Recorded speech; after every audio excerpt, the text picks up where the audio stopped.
कहाँ से आ रहे हैं आप? कहाँ से आ रहे हैं आप लोग? कहाँ से आ रहे हैं? जिरनिया से। कहाँ पर जाना था?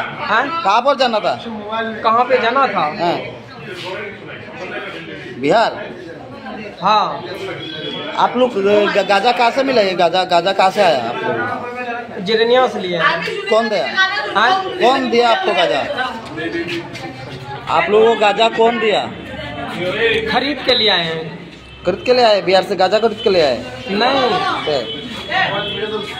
2 केजी ले आए थे। 2 केजी में वो भी कमी है मेरा। हाँ, 1.5 केजी का लमसम में था।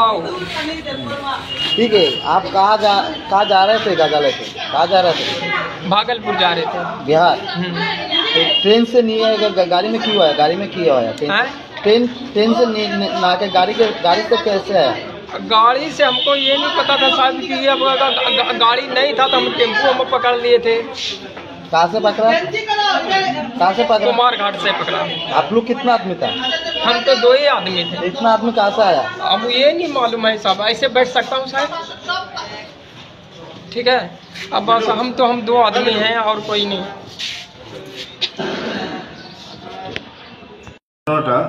এটা আমরা যে প্রতিদিন যে প্রয়াস করি তার একটা গুড রেজাল্ট।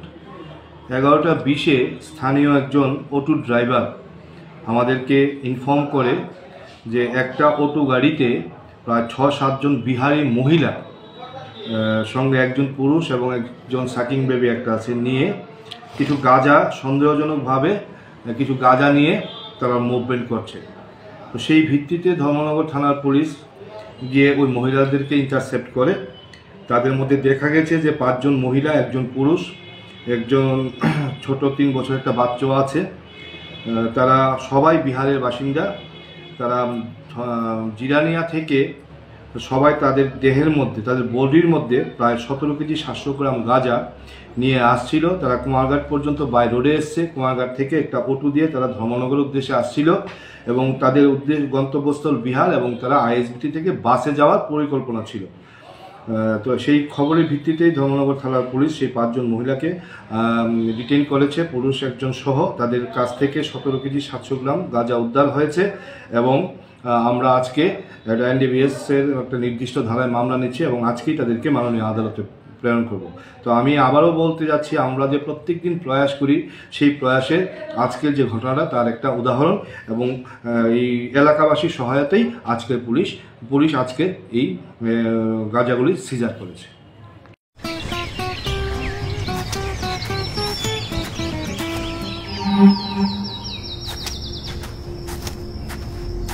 এই তুমি দ্বিজেন্দার মেয়ে না? শুনলাম তুমি নাকি বিদেশ থেকে ইঞ্জিনিয়ারিং পড়ে এসছো। তা তোমাদের সঙ্গে যে প্রতারণা হচ্ছে সেটা বুঝতে পারছে না? আঙ্কেল কিছু বুঝতে পারলাম না, কি বলছেন? সেদিন তোমাদের বাড়ির সামনে দিয়ে আসছিলাম, তোমাদের বাড়ির কাজ ধরেছো। তা কেমন হয়েছে দেখতে গিয়ে দেখলাম। শুধু তাই নয়, যাদের দিয়ে কাজ করাচ্ছ তারা সিমেন্টটাও এক্সপায়ারি ব্যবহার করছে। আর এইভাবে যদি কাজ চলতে থাকে দেখবে তোমাদের বাড়ি 2 বছরের মধ্যে ভেঙে পড়বে। তাহলে আজকে আমি বাবার সাথে কথা বলছি, তোমার ফোন নাম্বারটা দাও। লিখে নাও। আরে রঞ্জন, মেয়ের কাছ থেকে তো সবই শুনলাম, কিন্তু আমি তো কাজটা ধরে ফেলেছি। হ্যাঁ, এখন কি করব, কোথায় যাব কিছুই তো বুঝতে পারছি না। কেন? ড্রিম কনস্ট্রাকশন আছে তো। গত 5 বছর ধরে ত্রিপুরার সব বড় বড় কাজ ওরাই করছে। আর ডিজেন্দা বাকিদের মতো ওরা শুধু নিজের লাভের কথাই চিন্তা করে না। আমি ঠিকানা দিচ্ছি, তুমি আজই ওদের সঙ্গে যোগাযোগ করো। ওকে ওকে ওকে ওকে।